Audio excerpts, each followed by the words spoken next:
Viana Chau. I'm a junior this year and I just came back from studying abroad in Nepal in the fall.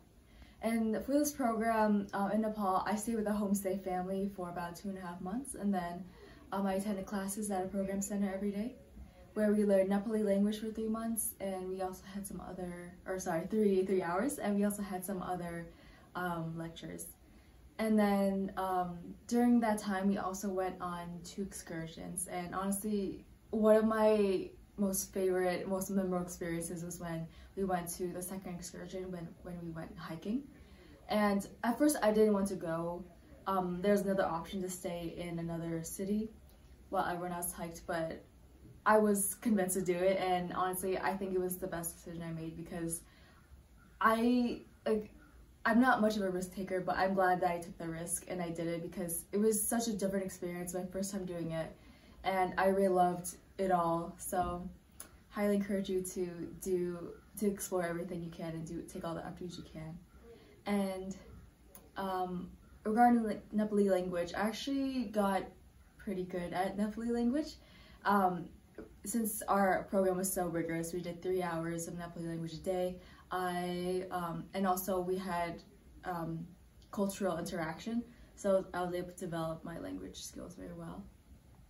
So there are also some challenges in Nepal that I experienced. One of them was the pollution in Nepal. It's mainly in Kathmandu, the main city. Because it's a third world country, the roads aren't very developed, so there's a lot of dust and like smoke and dirt everywhere, so you often see people wearing face masks. So that was just something I had to get used to, but I got used to it and it just became like an everyday thing. But that is something to consider. There's also no street signs in Nepal. There's no street lights, no street signs. So I had a little bit of trouble getting around, and I had to be escorted to school for a couple days, and then I had a Google map on my phone, so I used that to get around as well. It's a little bit tricky to get around, and people just know the area, they know different neighborhoods. So, but I'm sure that people are really friendly over there, so you can get around easily by asking people. And also something else is, I love dogs, but if you don't like dogs, there are a lot of stray dogs around Nepal, but they're very friendly. So yeah, so some of the things I loved about Nepal were the people.